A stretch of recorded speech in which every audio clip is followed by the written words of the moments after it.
Okay, it's a new week, so we have new polling coming out in this presidential race between Kamala Harris and Donald Trump. Kamala Harris just recently entered the race, so she was expected to have sort of a honeymoon period, where she would rapidly gain popularity, and that has largely happened.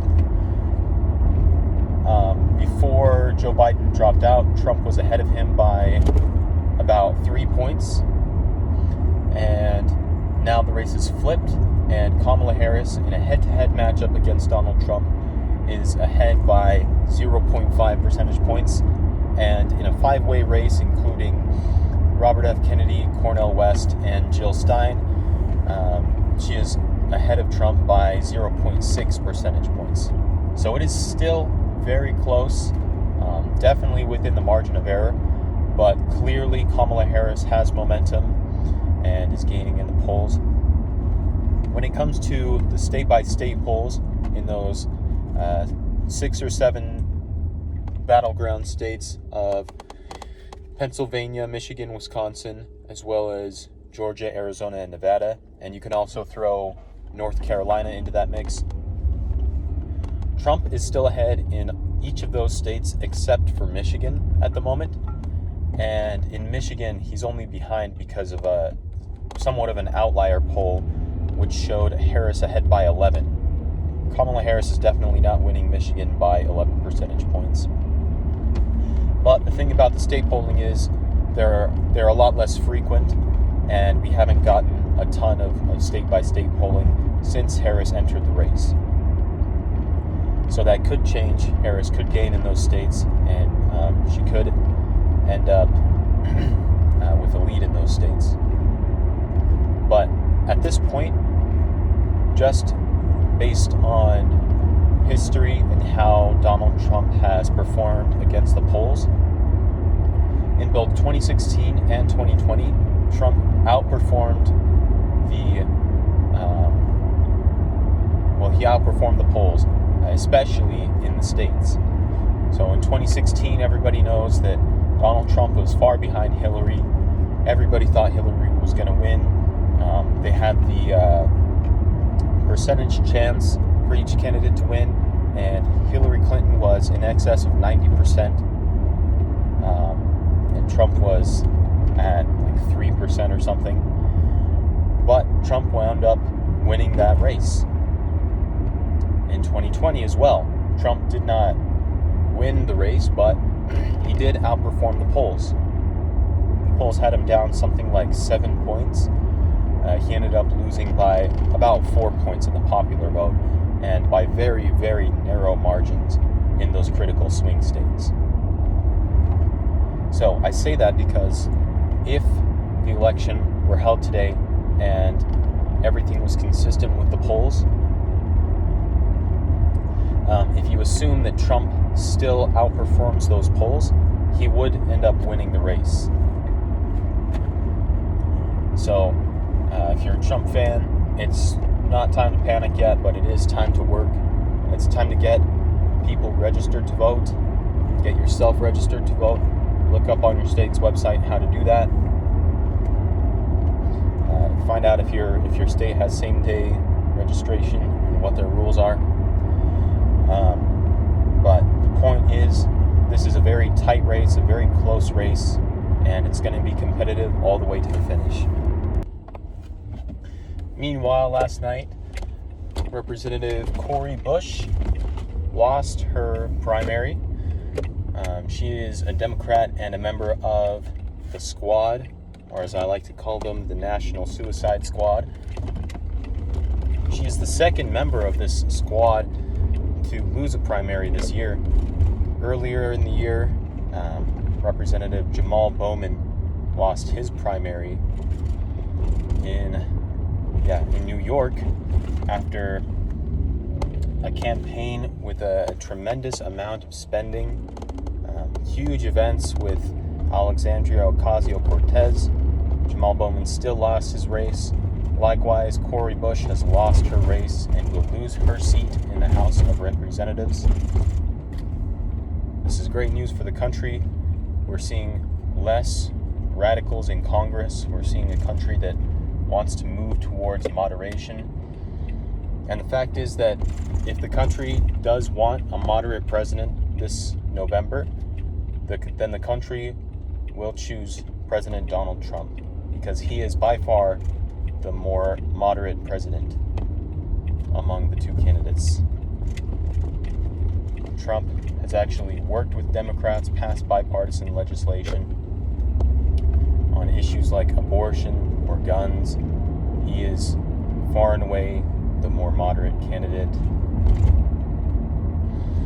The only problem is that President Trump, as of yet, has not been able to properly message and communicate to the people the fact that he is the more moderate candidate. But if he is able to do that, he will absolutely win this election.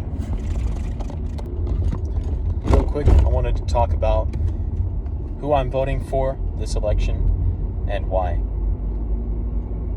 In November this year, 2024, I'm going to vote for Donald J. Trump for President of the United States of America. And to give you an explanation of why this is, I want to give you a little bit of my background with President Trump and my background in politics. Probably the first time I really got interested in politics was, I think I would have been in maybe even 5th grade, 6th grade, something like that, in middle school. I remember seeing Trump's presidential announcement in 2016. His famous, they're bringing drugs, they're bringing crime, they're rapists. And I did not like his style, his affect at all. I didn't really connect with what he was saying because I wasn't familiar with the issues. But just at first glance, I did not like the guy. Throughout that election season, I was never a fan of Donald Trump. As a matter of fact, after the primaries, I actually was supporting Hillary Clinton. I was getting into a lot of comedy content on YouTube, and obviously that's 90% Democrat. And as a result of that, I was supporting Hillary Clinton in the 2016 election all the way up to Election Day. I didn't stay up for the entire election coverage, but I remember seeing Trump ahead in the Electoral College and being very disappointed at that. How could Trump win? I was assured that Hillary Clinton was going to defeat Trump. And so that whole deal was very disappointing for me. Then later, in 2017, while Trump was president, I kept engaging with political content quite a bit. And at that time, I was watching a lot of the Young Turks, and something about them that I couldn't quite put my finger on was a little off-putting to me, and I wasn't quite sure what it was. Then I heard a debate between Cenk Uygur of the Young Turks and Ben Shapiro at Politicon, and I think this was 2017. And Shapiro really resonated with me. He kind of expressed in words a lot of the concerns that I had about the kind of coverage that I heard on the Young Turks and from a lot of these liberal outlets. And so from that time on, I kind of started listening to both sides, hearing what they each had to say, and then having judged that, I moved to the right and I came into the Trump camp. A lot of it was spurred by me looking at the data, because I had the stocks app on my iPhone, and I could see how the stock market was doing under Trump. And so all these doomsayers on the left talking about how terrible the economy was going to be under Trump, I realized that was just all talk. And I had to look at the data. And when I looked at the data, I found that the economy was doing quite well. So this kind of helped me to break through all of that propaganda. Now, moving on, I was supporting Trump up until the 2020 election, and in that election, I was once again disappointed. My preferred candidate did not win. And after that, and sort of in the wake of all of the kind of election controversy shenanigans that Trump was getting into, I kind of stepped back from politics, stepped back from the whole Trump world for quite a while. And then after, hearing all the news about what was going on with Biden after the Afghanistan withdrawal and all of these things, I realized that it wasn't just about my preferred candidate, it was about the direction of the country and what was going to happen there. And so, because of this, I actually was supporting Governor Ron DeSantis of Florida throughout the Republican primary in 2023. I thought that he put forward a better vision of the country than President Trump. I thought that he was more qualified, more accomplished on a legislative level in Florida. And so I supported him. But ultimately, he did not succeed in securing the Republican nomination. After the Iowa caucuses, it became clear that Donald Trump would be the nominee. And after that, I had to kind of have a conversation with myself about whether or not I was going to vote for Trump.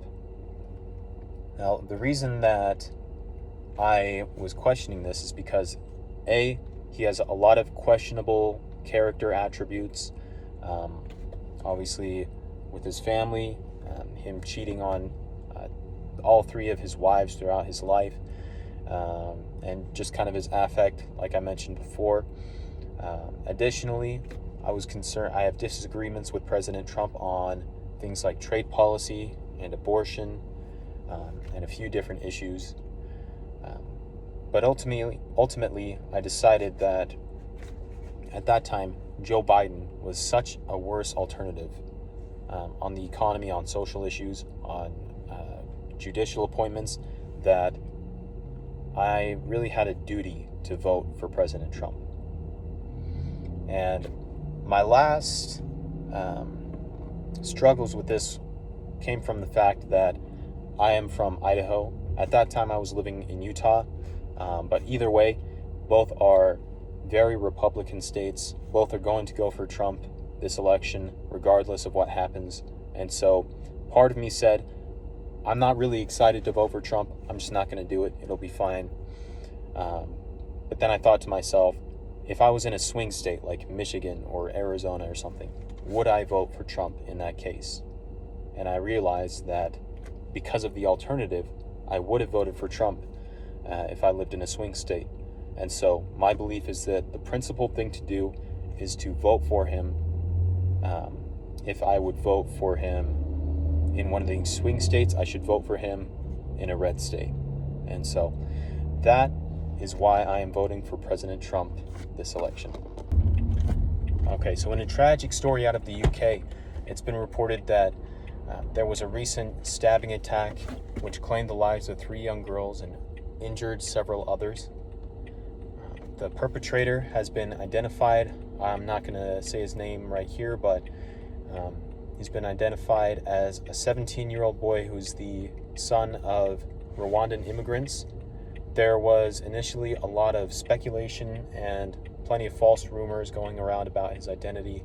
People claiming that he was a Muslim asylum seeker who had only recently come to the UK. It's been reported that he was born in, I believe, Cardiff, and so he's a UK native, son of immigrants. And as far as his religion, it's been reported that he was a choir boy at a local church, and it was reported that his parents were deeply involved in said church, so presumably he would be a Christian. But I am concerned about some of the reporting. It has been very uniform and very lockstep, and it feels just a bit off. So I want to kind of hold off on any conclusions about that, but that's what's being reported right now. As far as the riots, From the pictures I've seen, they've looked very damaging, very violent. I read reports of bricks being thrown at police. So they seem comparable to the 2020 riots in the wake of the death of George Floyd. And I think this is going to be very damaging to the cause of the rioters, because political violence rarely, if ever, helps a political cause, save for actual regime change or revolution, which I don't think is the goal of these rioters. And if it is, then hopefully they are not successful, because what we need right now is less political violence and not more.